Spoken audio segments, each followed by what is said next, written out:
Hello everybody, welcome back to the Aussie Toffee podcast, episode numero tres. Number 3. We're back again for another week, another episode. This one is a little bit delayed purely because I wanted to get this podcast out after the transfer deadline day ended. At the time of recording, it has ended about 3 hours ago for me over here in Australia. So I want to do a transfer special episode. Obviously, we could talk about the games against Brighton and Huddersfield, and probably wouldn't preview the next game yet, but it's fine. I won't do a video. I won't do a match review for those two games because I feel like a lot of time has passed since then, and it's sort of like there's no point in me doing one. But I wanted to do one purely to do transfers and a squad review as well. So in this episode, we'll be doing two things.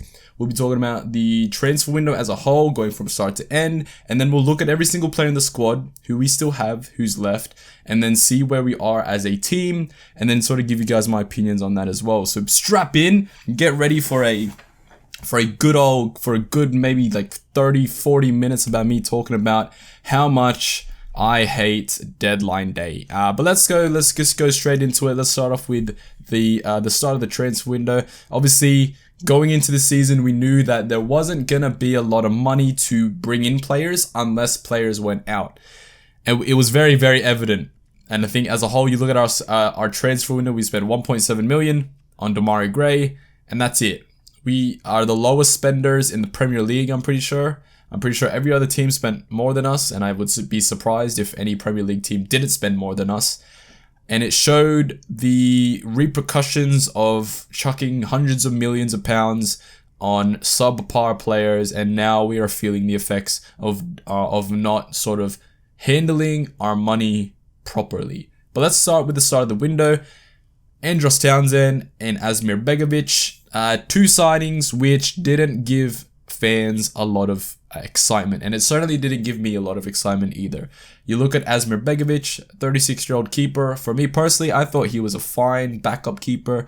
I thought that he'd be someone that would sit in that number 2 role, take over from Robin Olsen, and then do the job that Olsen did as well, pushing Jordan Pickford to be better, coming in for a couple games. He's one of those keepers where, personally, I think he's a good shot stopper, but I don't think he's a good kicker. But I do think that when he's in goal for us, I'm not going to be worried that he's in goal for us. He's one of those keepers where I get a bit of confidence knowing that he's there. 36 years old, experience, played a bunch of games in the Championship last season with Bournemouth, and I'm happy that he's there. And he's one of those signings that wasn't exciting, but needed. So I'm gonna rate these transfers too. I'm gonna give the Asmir Begovic a 6 out of 10 because it was good. It wasn't amazing, but it's good. And obviously a free transfer as well.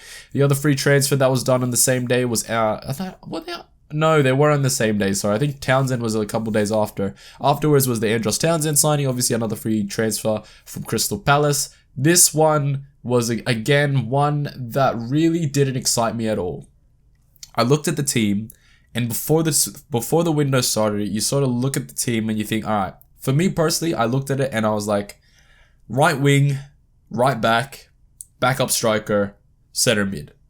Those are the positions that I thought we needed in terms of who I thought was going to leave, and then the positions that we would then need to fill once they have left. Andros Townsend to me looked like the right winger that we sort of looked at as to be the one that is going to fill that right wing spot, because last season we didn't really have a right winger. James played off the right, which I don't think is his best position, so I think we needed more there. Obviously, Alex Iwobi could play off the right as well. And again, one that I don't think really filled the space well. Obviously, started this season, he's done really well. But last season in particular, I don't think it really worked. So right wing was something that I needed. When it happened, I'm not going to lie, I was very, very sort of, okay, I guess it's a free transfer. He's Premier League experience, but let's get another one better than him. As it turned out, we didn't end up doing that, but that's besides the point. I'll talk about that later.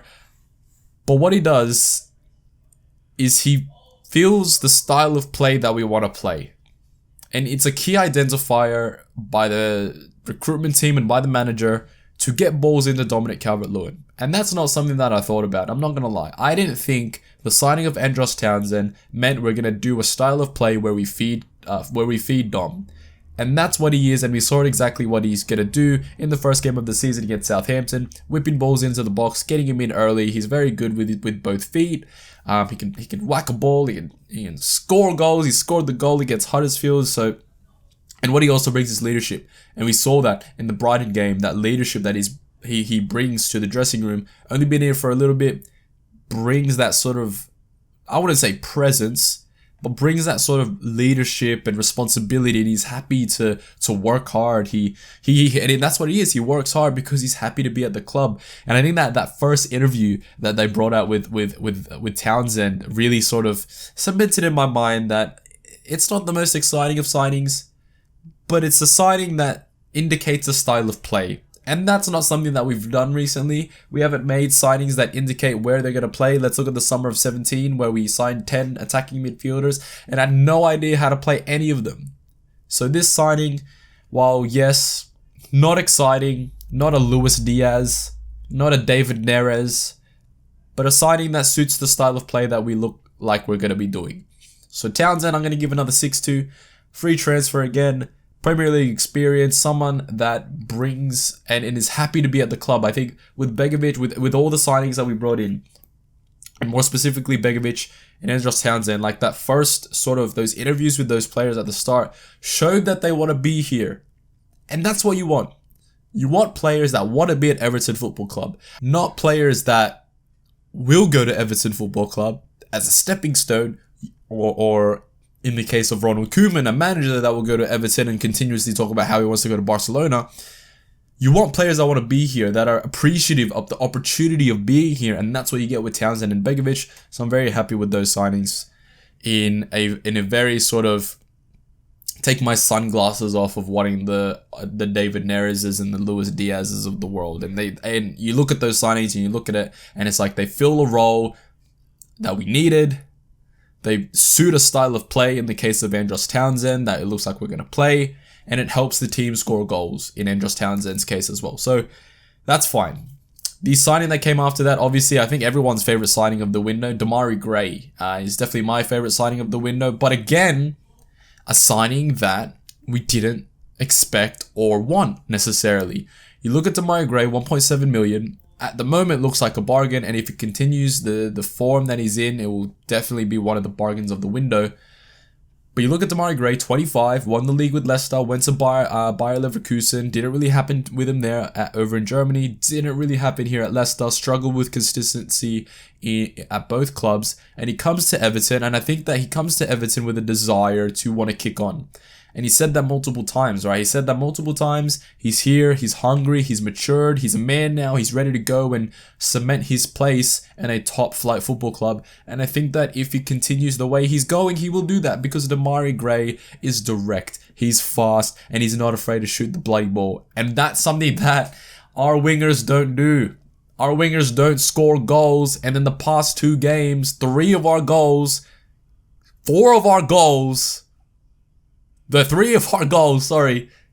came from either Andros Townsend and Demarai Gray, who are wingers. Alex Iwobi scored as well, who's a winger too. So, very, very happy with Demarai Gray. But again, a signing that we didn't want. I saw a lot of people on Twitter when the rumors and leaks came out that Demarai Gray was coming to Everton, and it was sort of like, really? The Leicester reject, the Leverkusen reject, we're going to bring him and he's going to bolster our team. But you look at him, right, and apparently we've tracked him for quite some time, and you look at him and what he brings to the team. What did the team not have last season? Pace. What did the team not have last season? Wingers that score. We sold Bernard, who was a winger that chipped in maybe 1 or 2 goals, maybe a couple assists a season, but it wasn't lightning. He was very technical, but he wasn't lightning quick. So on the counter-attack, all you had was Richarlison and Dominic Calvert-Lewin, realistically, that could bomb up. What we have now with Demarai Gray is another pacey winger that will help us on the counter-attack and help sort of put us further up the pitch. What we had when we had last season was we were so sort of sat back in our own half because we didn't have the pace to get back. And then results in we don't have the pace to go forward as well. Now we have the pace to go forward and the pace to track back. So Demarai Gray, very happy with that signing. I'm gonna give him an 7.5. 7.5 out of 10. Obviously, he still has a lot to do. It's only early doors, but for the price we paid for him, for the output he's given us so far, and the output that he could give to us, very, very happy with Demarai Gray's signing. And then we had the long lull of nothing. And this was a weird period where we knew that we needed to get players out. There was rumors of Moise Kean leaving, rumors of James leaving. And there was that period where a lot of fans are thinking, all right, let's just get these guys out. Let's get these guys out of the club in a way that strengthens our P&O and FFP position so that we can bring the players that we needed to bring in.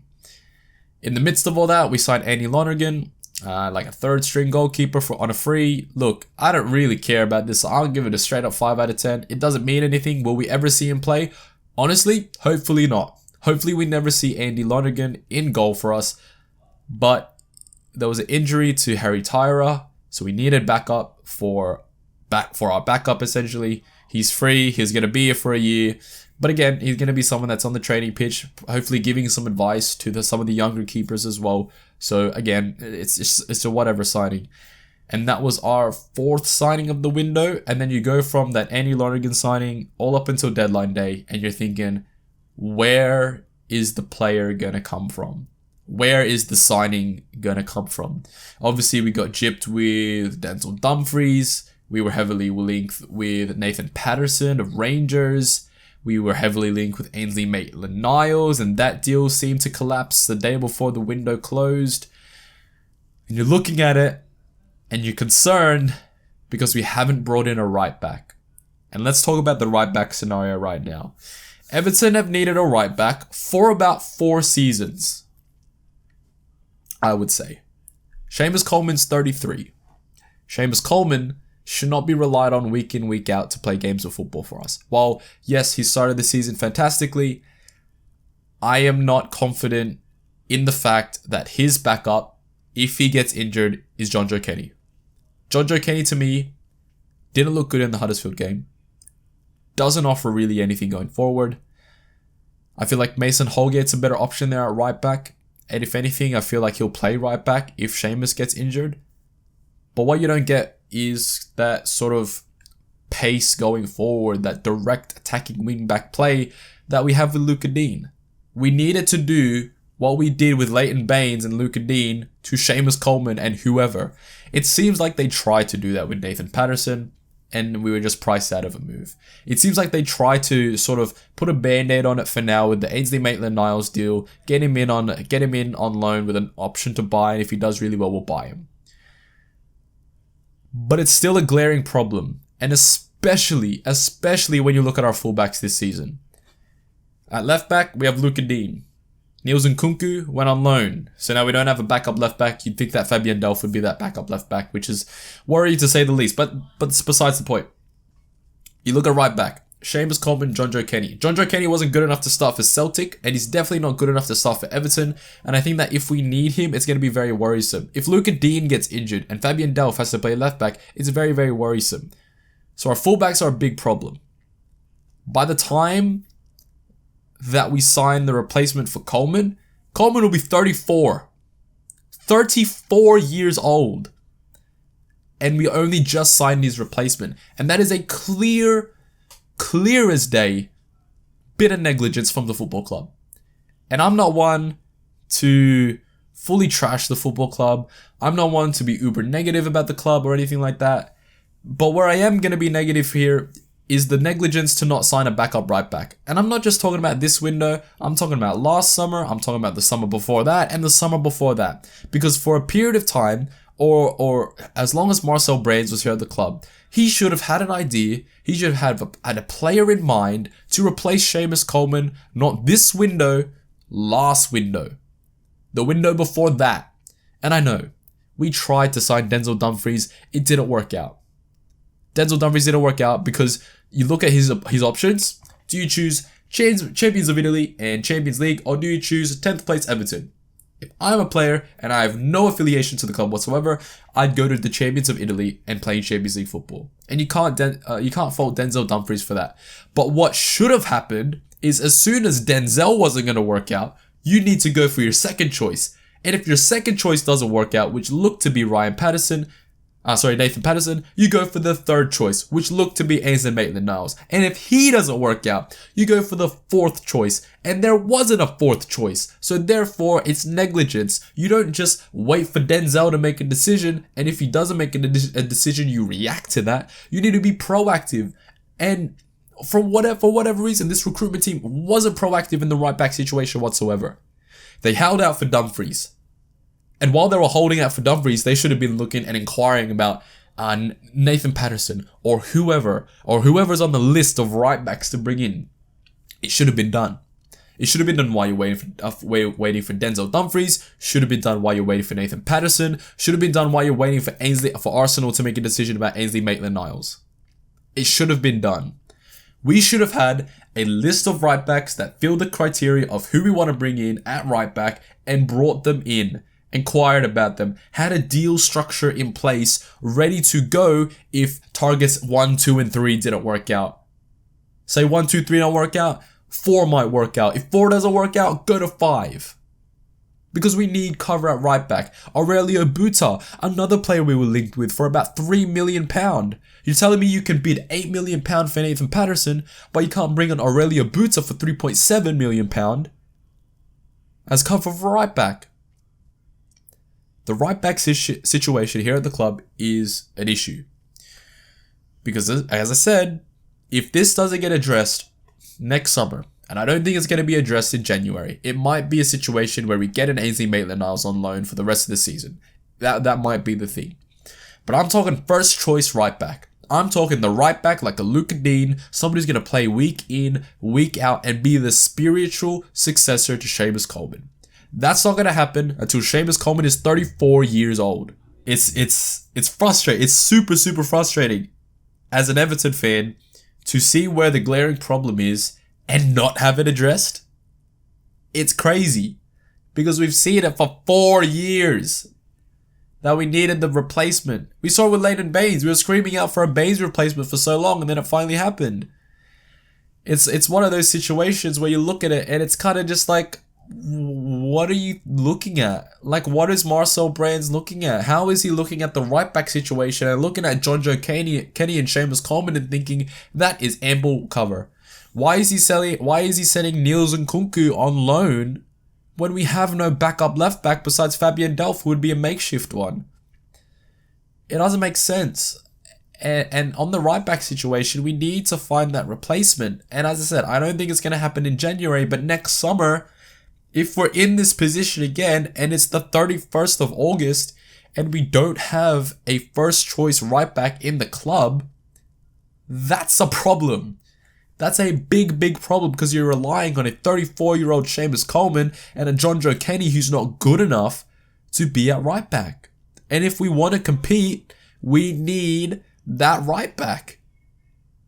We want to compete for Europe. Say, for example, we get Europe this season. I don't want to go into next season of the Europa League or the Conference League or if we dream Champions League with Seamus Coleman and Jonjo Kenny as our right back options. It just can't be like that. So we need to address that situation in the summertime.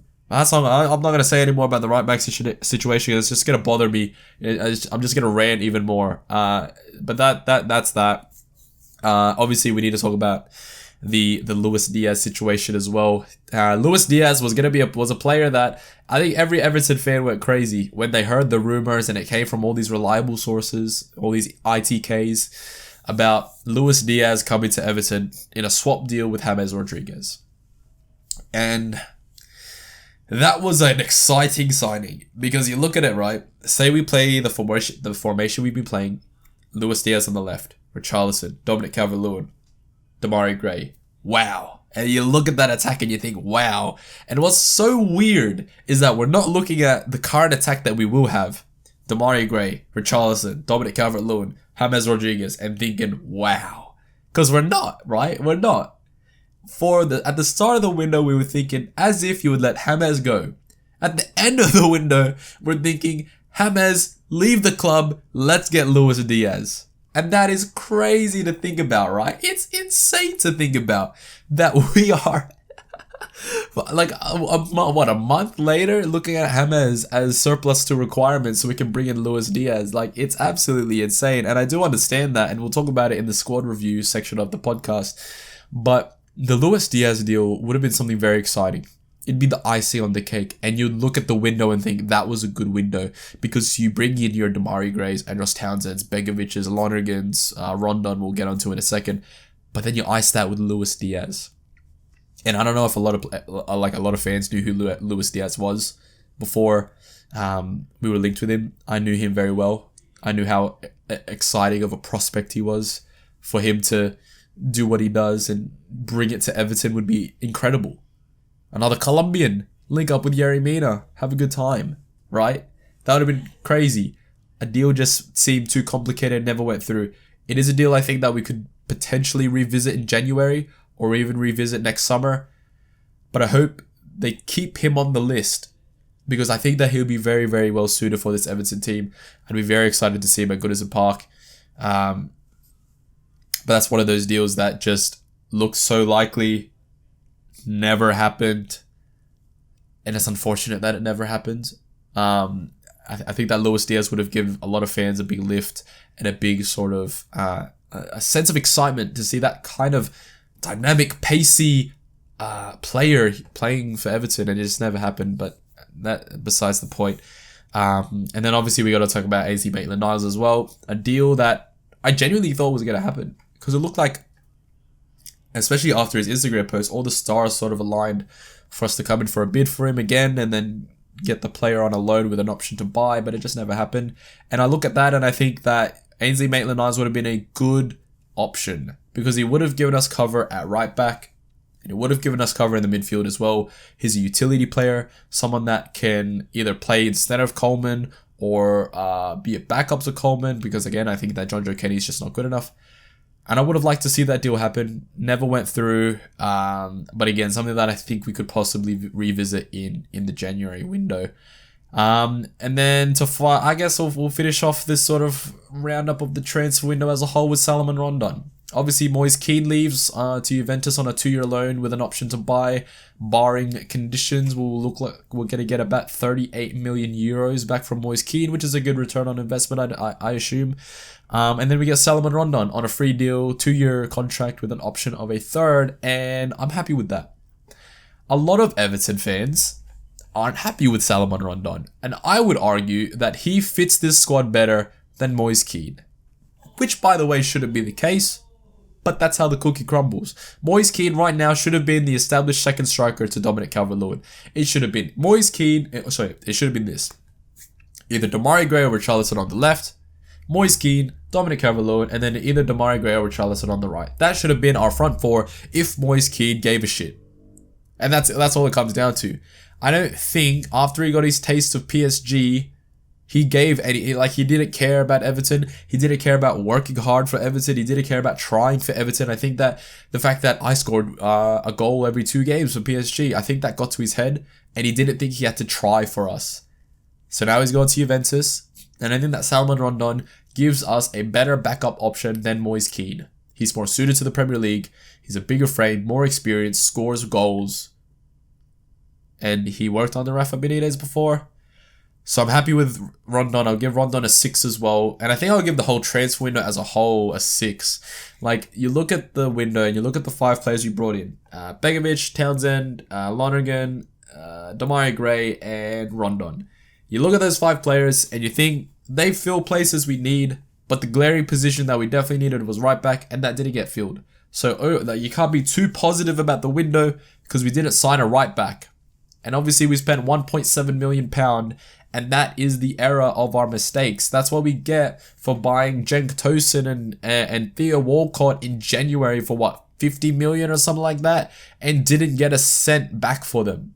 That's what we get for doing all of these stupid transfer dealings and not getting any money for them. Yannick Bolasie for 35 million, and he's gone on a free.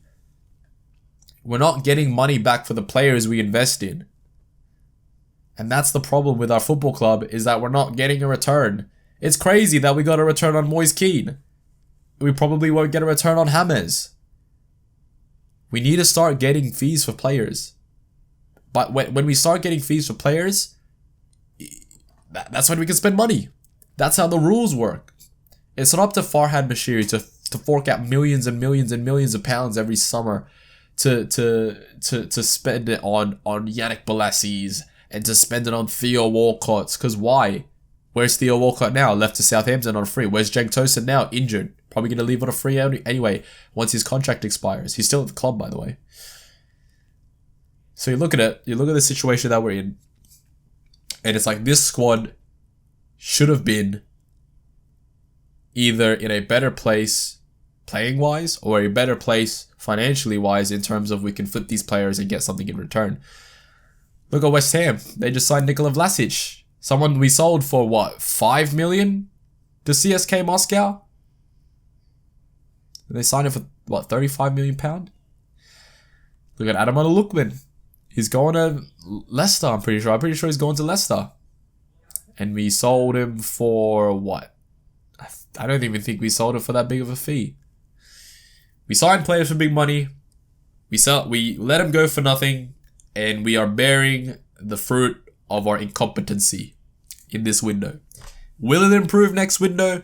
Maybe. And I think that what was done this window, and by the end of this sort of year, we will be getting some big money off of the club's wage bill. Fabian Delph's contract will have expired. James Rodriguez, his contract will have expired.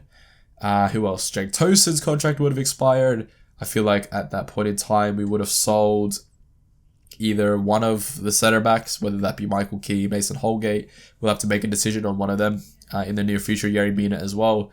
So you look at it and you think we got some big money off the wage bill. We can start to bring in players. And you look at the types of deals and the structure of the deals that we did this summer. Bringing in players on 2-year deals with an option of a third. My only problem with that is that once again, we're probably going to leave those players. Those players will leave on a free. Like Andros Townsend could leave on a free at the end of his deal. I think that we'll get a fee for Damari Gray. Begovic will probably leave on a free. Rondon will probably leave on a free. But we got them on a free in the first place. So that doesn't really affect us. And you got to look at it as well. We're building a stadium. And the club's money are being used on the stadium to hopefully, at the point where the stadium's built, we can have revenue that we can say, hey, look at all the profit we made from our stadium. Let's use that for transfer capital. That's the hope. But what you don't want is Seamus Coleman to be the starting right back at Bramley Moore Dock. What you don't want is this squad to still be a 10th place squad going into Bramley Moore Dock. Because the new stadium only works if the squad's in Europe. Whether that be Europa League or Champions League. That's when the stadium works. Because you're not only playing, 45-ish games a season, including cup ties in that. You add Europe onto that mix, and let's say, for example, you add Europa League onto that mix, that's 60 games a season. A large majority of those games will be home games. Match day revenue. A big part of the club. Something that we don't get enough of. I'm going to stop ranting. I'm going to give this transfer window a 6. I'm going to say that this transfer window did what it needed to do in some aspects, but the glaring obvious part is we didn't get a right back. So that's my 2 cents on everything. I'm going to go ahead and look at the squad, and I'm going to review each position. I'm looking at it on my computer, that's why I can hear my keyboard doing the tippy tappies. I'm going to go position by position, and we're going to sort of look at how we look going into the season, because there's some players still here that you may not realize are still here. Certainly some players that I thought, I can't believe that they're still here. But anyway, let's go goalkeeper. So obviously goalkeeper-wise, we have 3. Jordan Pickford, Asmir Begovic, and Andy Lonergan. Already sort of touched on my thoughts on those guys, so I'm not going to say too much on that. I think they're fine. I think Begovic and more specifically Begovic, but Begovic and Lonergan are going to give us good backups to Jordan Pickford. I think that Begovic more than anything will push Pickford on to be better. And I think that they give good, Begovic and Lonergan give good sort of mentorship for the younger players coming through the squad at goalkeeper. So goalkeeper, I think we're fine. Let's look at centre backs. So centre backs we have in the squad, we have 5. Michael Keane, Ben Godfrey, Mason Holgate, Yerry Mina, and Jared Branthwaite. Happy that Jared Branthwaite's still here, because obviously he's very good with both his left and right foot. He's young. He's only 19 years old. Keep that in mind. And I think that he will have something to prove this season in this squad. Obviously, I think our best centre-back pairing is Mason Holgate, Ben Godfrey, and Yerry Mina. The only problem is Yerry Mina never stays fit. And the club have a decision to make on Yerry Mina, whether to extend his contract or to sell him. His contract expires in 2023. So the club need to make a decision on whether or not he is going to be worth giving a new contract with if he can only play 28 games a season. Because on the weekend against Brighton, he wasn't there because he got injured. So I still think that Yerry Mina and Ben Godfrey are two best centre backs. And I think that Mason Holgate, Michael Keane, Jared Branthwaite are ample backups to there. So I think at centre back we're fine. Where we're not fine is the fullbacks. We have 3 first-team fullbacks at the club. Luca Dean is the only left-back we have because Niels Nkunku went on loan to Standard Liège. At right-back, John Joe Kenny, who I already said is not good enough, and Seamus Coleman, who I already said is good enough, but he's getting old. This is the problem. The problem is at fullback. If Luca Dean gets injured, Fabian Delph is the backup left-back, and that's not good. If Seamus Coleman gets injured, John Joe Kenny is the backup right back, and that's not good. If any position this season is going to fail us, it is at fullback. Why did we let Niels Nkunku go on loan when we don't have another left back to cover him? Maybe Fabian Delph is that left back. I don't see it. I don't know why he's that left back, but that's there. That happened. I've done a rant earlier in the podcast where I said that we needed to sign a backup right back. Or even a first choice right back. More importantly, a first choice right back. That didn't happen. And now we're left with Seamus Coleman and John Joe Kenny. Who again, Coleman, aging but still good. Kenny, not good enough. So in fullback, we're a little bit worrisome. A little bit worrisome at fullback, I won't lie. Let's go to midfield. And in midfield, we're pretty stocked in midfield, I'm not going to lie. Gabaman is like a new signing. He hasn't played a minute of football or like an extended period of football in 2 years. He's going to come in. I think he's going to do quite well for us this season. We'll see how he goes. That's like a new signing. We have Decore, Allen, Andre Gomez is still at the club, Tom Davis, Fabian Delph, James Rodriguez, and he who shall not be named, and I will not be naming here in the video. Gomez looked like he was going to Benfica. I don't think that deal has happened, and I think he's still at the club. That deal might still happen, like they could have put in for like an extension, but I think he's still at the club, and I think it's good that he's still at the club because you look at it right, and you look at it so that Allen and Decore are our 2 starters, without a question, and then you have Tom Davis, Andre Gomez, and Jean-Philippe Gabaman to back them up. Fabian Delph can back them up as well if he's not playing left back, and then you have James Rodriguez. James Rodriguez is still at the football club. Let's keep that in mind. One of the best players, probably the best players I've ever seen in an Everton kit. And he's still at the club. That boosts the club. That boosts the squad because he's still here. He may only play 25 games a season, but we've proven that we can play without him. We've been playing without him. When he's in the team, when he's playing, he'll add to the team. Keep in mind in pre-season, he wasn't feeding balls into Dominic Calvert-Lewin or Richarlison. He was putting balls in for himself because he was playing like a false 9 striker. He's still at the club. I'm happy that he's still at the club. I think that he's going to give us that same sort of goal contribution that he did last season. Keep in mind, he gave us, 6 goals, 9 assists last season? Many pre-assists in that, many goal contributions in that. So he's going to add to this team. He definitely will. The only sort of if or but that I have about him is whether or not he will do the work that Rafa Benitez wants him to do. Will he work hard? Will he run around the pitch? Will he demand more of himself when he's on the pitch? And that ultimately will be whether or not he starts the games or not. In the system we're playing right now, I don't see where he plays. And if we do change things, change the system we play to accommodate a James, or maybe James sort of plays as that second striker behind Dominic Calvert-Lewin, you push Richarlison either to the right or the left, that could work as well. But James needs to put in that work. He needs to put in that work. No more Twitch streams. Please, no more Twitch streams. He needs to put the work in because on his day, he is so quality. He's such a good player. We need to get that out of him. And again, if it's only for 25 games a season, that's fine. Because we've proven without him we can play football and we can win games of football without James Rodriguez. If he puts in a performance like he did against Liverpool, that's fine. If he does it against the big clubs, that's what we need from him. We need his creativity, we need his prowess, we need his presence. I think James Rodriguez staying is a plus. I think it's a big plus. Big plus. And I don't think a lot of people realize how much he contributed to this team in the short amount of games he played last season. So I'm happy he's still here. Definitely happy he's still here. Let's go to the wings. On the wings, we have Iwobi, Demarai Gray, Anthony Gordon, Andros Townsend. You can say Richarlison is a winger as well. Let's say Richarlison's a winger for argument's sake. I think we're good at wing. I think we brought in Andre Gray, who I've already talked about, who I think is a fantastic addition. We've brought in Andros Townsend, who fills a role that suits the style of play that we're going to play.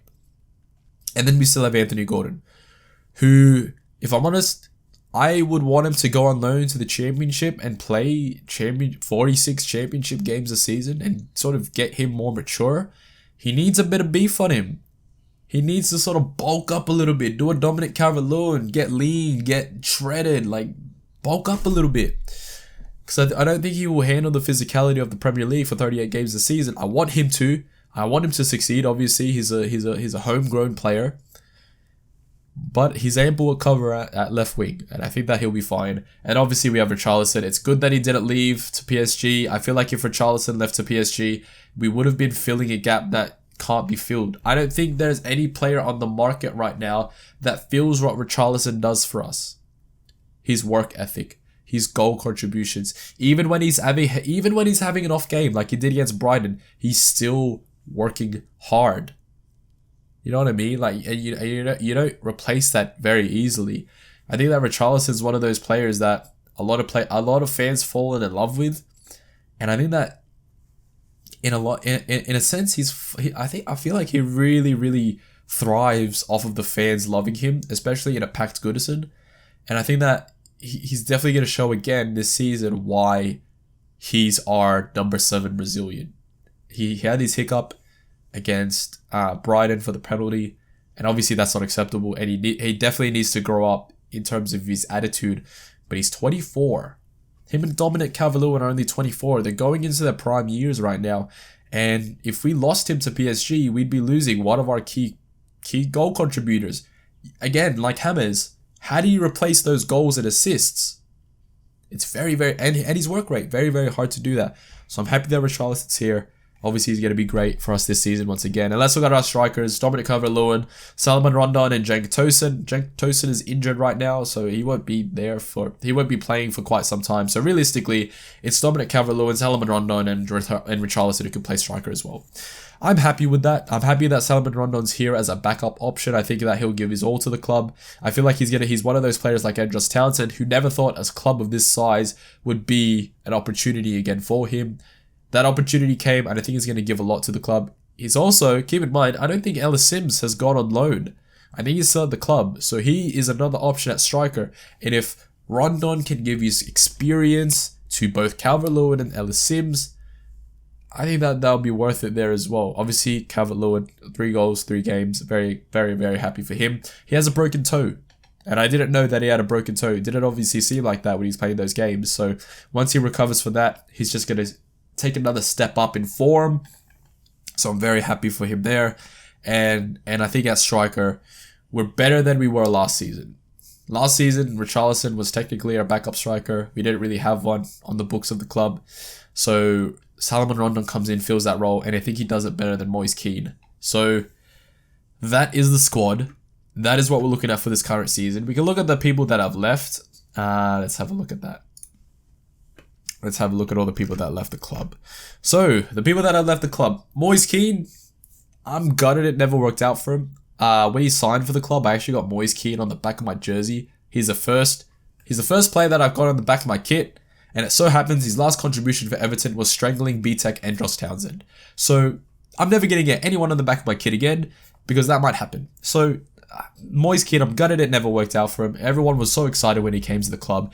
His arrival to the club was like, wow, we're getting this wonder kid from Juventus, and he just goes back to Juventus anyway. So it never worked out, but it's all right. You know what? It's fine. It's fine. Obviously, we lost Bernard. That's big for the club. Big wages off of the book. Massive wages off the book.